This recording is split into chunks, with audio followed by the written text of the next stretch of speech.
여러분 반갑습니다. 여러분의 멘탈 전도사 천마스입니다. 오전 시간에 제가 과잉 완화에 대해서 이야기를 했어요. 과잉 완화, 삼성전자 8만전자 갈 수 있을지 없을지 그 이야기도 잠시 했고, 증권가에서는 막 줄 상향합니다. 목표가 줄 상향시키고 있고, 그런 얘기도 좀 했고요. 하여튼 과잉 완화에 대해서 좀 이야기를 했습니다. 과잉 완화. 하여튼 과잉 완화는 버블 장세를 낳는다는 그런 사실을 우리가 알게 됐어요. 그렇다면은 이런 버블장에서 어떤 주식들이 그 시장을 주도할까 한번 살펴볼 필요도 있습니다. 그래서 21년하고 99년 버블 장세를 한번 되돌아보자고요. 21년 버블 장세를 이끈 거는 메타버스 관련주였습니다. 메타버스. 한때 핫했죠. 메타버스. 그 유명한 페이스북이 이제 메타로 이름도 바꿨는데, 왜 메타버스 세상을 상상하게 되었을까요? 메타버스라는 생각은 하늘에서 뚝 떨어진 게 아니다. 20년의 언택트 시대에 살았기 때문에 그 경험이 확장이 돼서 우리가 메타버스 세상을 상상하게 만든 거예요. 다만 20년 주식시장을 이끌었던 언택트 관련주의 랠리하고 21년에 있었던 메타버스 관련주 랠리의 주가 동력은 완전히 다르더라. 언택 시대를 주도한 주식들과 예를 들어서 아마존, 줌, 페이스북 등의 주식은 언택트 시대에 이익이 급증했고, 그런 이익 성장이 주가를 이끈 것은 실적 장세다. 반면에 메타버스 랠리는 실제 이익 증가는 거의 없었고, 밸류에이션 확장이 이끈 버블 장세였다고 합니다. 물론 그 내러티브만으로 주가가 그렇게 급등한 것은 아니고, 몇몇 데이터하고 새로운 기술이 이제 상상력을 자극을 했죠. 예를 들면 제페토 가입자 증가 추이 혹은 뭐 로블록스, 액티브 유저 등 이런 데이터들이 메타버스에 대한 상상력을 막 자극을 하는 거예요. 다만 이것들이 실제로 기업들의 실적을 급등시킨 것은 아닌데, 실적이 급등할 수 있다는 믿음이 밸류에이션 확장을 가져왔을 뿐이죠. 이번에는 99년을 살펴보자. 90년대 중후반까지 증시를 이끌었던 주도주는 잘 알려져 있듯 시스코였습니다. 인터넷 인프라 투자에 대한 통신 장비를 거의 독점적으로 공급하던 기업이었어요. 이런 점 때문에 지금의 엔비디아가 종종 닷컴 버블 당시 시스코랑 비교되더라는 거죠. 하지만 99년 버블 장세가 시작이 되자 상황은 달라지더라.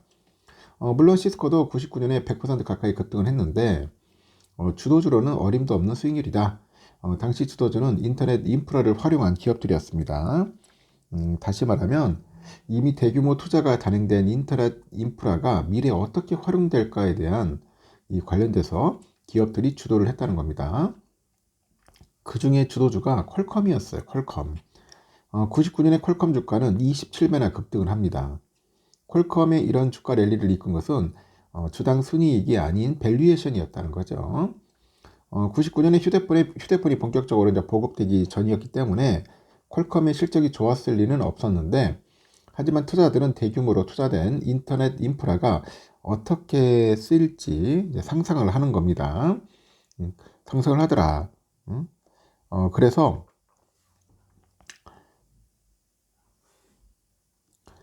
결국 투자자들은 인터넷 투자가 곧 무선통신 시대로 올 것이다, 막 그런 이야기도 하더라는 거죠. 무선통신 시대로 올 것이다.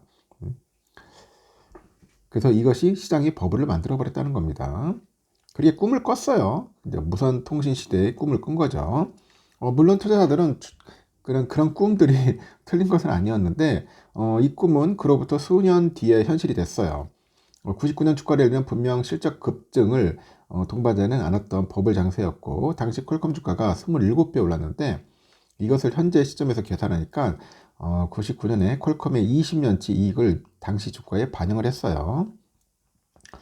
실제로 퀄컴 주가는 20년 고점을 21년에서야 다시 넘게 되더라. 20년 고점을 21년에, 2020년 안에 2000년 고점을 21년에, 그러니까 21년 걸렸다는 거죠.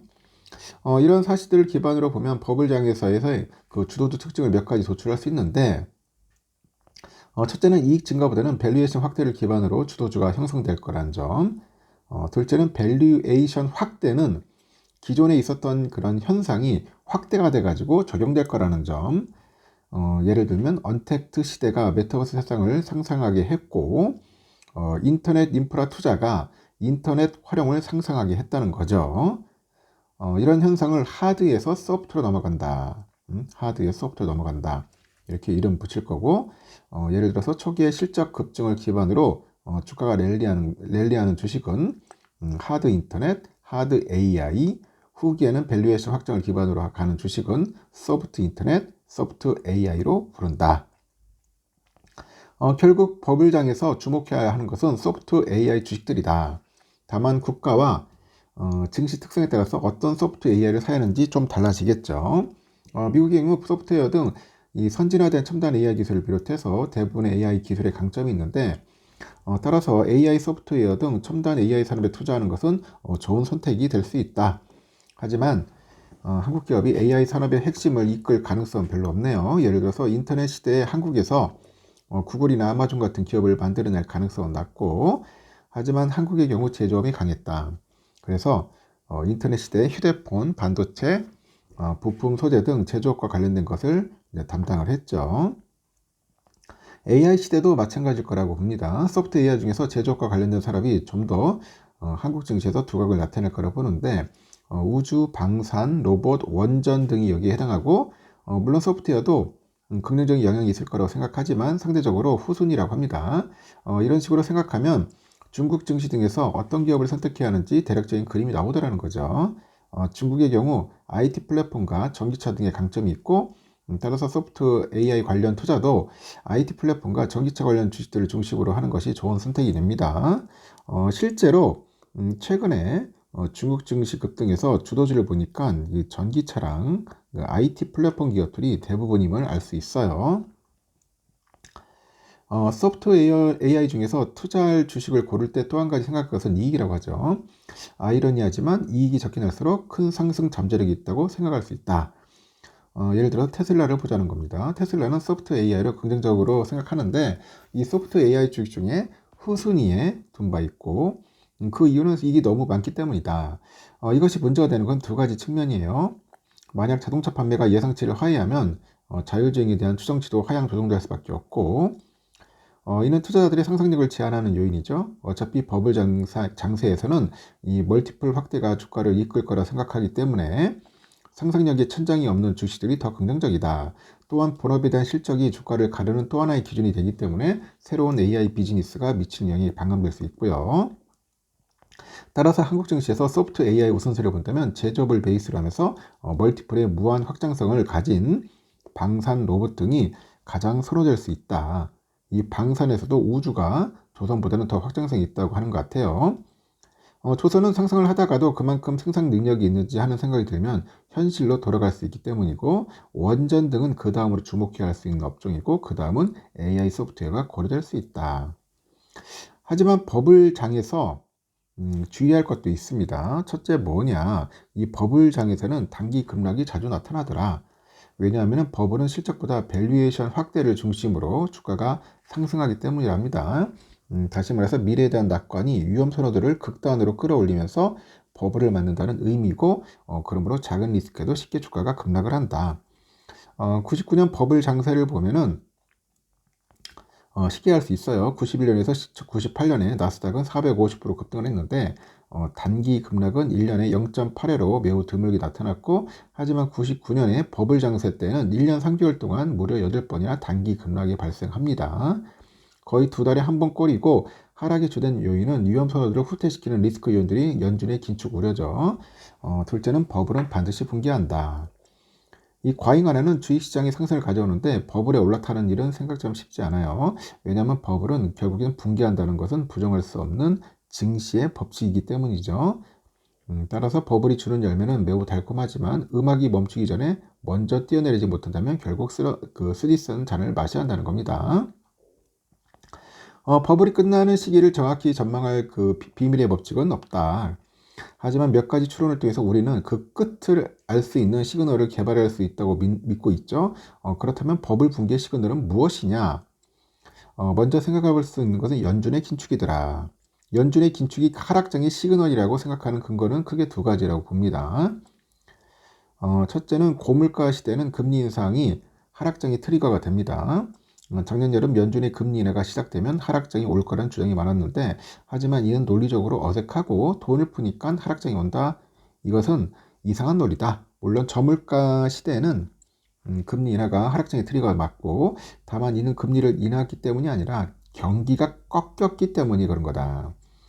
금리는 경기가 꺾였기 때문에 인하한 것이 금리를 인하했기 때문에 증시 하락장이 시작된 것은 아니고 선후 관계가 잘못된 것인데 어쨌든 저물가 시대는 금리 인하 시기에 하락장이 펼쳐진 것이 맞고 하지만 고물가 시대는 반대다. 금리 인하가 아니라 금리 인상이 하락장의 시그널이 되고 저물가 시대와 완전히 반대되는 건 반대된다고죠. 1965년에서 85년 스태그플레이션 시대를 보면 쉽게 알 수 있다고 합니다. 고물가 시대였던 당시에는 금리 인상이 하락장을 불러왔음이 명확한데 이번에도 마찬가지인데 22년에 하락장도 금리 인상이 트리거라고 됐으며 물가가 꺾인 후에 22년 4분기에 증시 바닥이 나왔고 분명 고물가 시대의 반응이라고 합니다. 그렇다면 우리는 아직 고물가 시대에 살고 있냐 물어볼 수 있겠죠. 그렇다고 하네요. 이 고물가 시대 구분에는 CPI가 얼마인지가 아니라 사람들의 인식이 문제다. 중요하다. 즉 사람들이 여전히 인플레이에 집중하고 있는지에 따라 결정이 되죠. 이를 알기 위해서는 우리가 구글 트렌드를 참고하는데 검색량을 보면 20년 이전까지 사람들은 물가에 관심조차 없었어요. 하지만 최근에 CPI 안정에도 거기에도 불구하고 인플레에 대한 관심은 과거보다 훨씬 높고 우리가 아직 고물가 시대에 살고 있다는 증거입니다. 둘째는 밸류에이션 그런 버블을 붕괴시키는 극약은 바로 긴축이다. 과잉 완화가 버블 장세를 만든다면 버블 붕괴는 긴축이 만든다. 긴축. 이 과잉 긴축이란 것은 과잉 완화의 반대 현상이겠죠. 이 과잉 완화는 경기가 확정되는데 금리를 인하하는 것이라면 과잉 긴축은 경기가 꺾이는데도 금리를 계속 인상하는 것을 의미한다. 그렇게 보시면 돼요. 좀 더 정확히 말하면 추세적 긴축에 대한 시장의 전망이 형성될 때 버블이 붕괴하겠죠. 이제 모두 틀렸어. 앞으로는 계속 금리를 인상할 수밖에 없어라는 절망이 생기면 이 버블은 붕괴한다. 희망이 버블을 만든다면 절망이 버블을 붕괴시킨다. 그런데 왜 경기가 꺾였는데도 중앙은행은 금리를 인하하지 않고 오히려 금리 인상을 선택하게 되는 것일까? 이런 경우에서는 딱 한 가지밖에 없어요. 바로 인플레이션이다. 인플레이션의 압력이 발생하면 경기가 꺾여도 중앙은행은 금리를 인하할 수 없다고 합니다. 결국 인플레이션이 다시 살아날 것이냐가 투자자들이 지켜봐야 할 매우 중요한 포인트 중에 하나가 되는 겁니다. 다만 아직 너무 빨리 버블의 붕괴를 결정할 필요는 없는데 당분간은 인플레이션이 급등하기 어려운 환경이기 때문이겠죠. 다만 내년이나 내후년에 알 수 없는 일이다. 트럼프의 관세와 감세 정책은 모두 인플레이션을 자극하는 쪽으로 영향을 줄 것이기 때문이라고 합니다. 여러분들 어떻습니까? 좀 공감하나요? 하여튼 인플레이션이 없어야 돼. 인플레이션이 있으면은 상당히 좀 힘들 거다. 저는 그렇게 보여집니다. 그리고 다들 투자를 하실 때도 좀 현명하게 잘 보고 하셔야 할 것 같습니다. 그렇게 해야지 무지성 투자는 결국 자멸을 할 수 있어요. 여기까지 하겠습니다. 즐거운 오후 시간 보내십시오.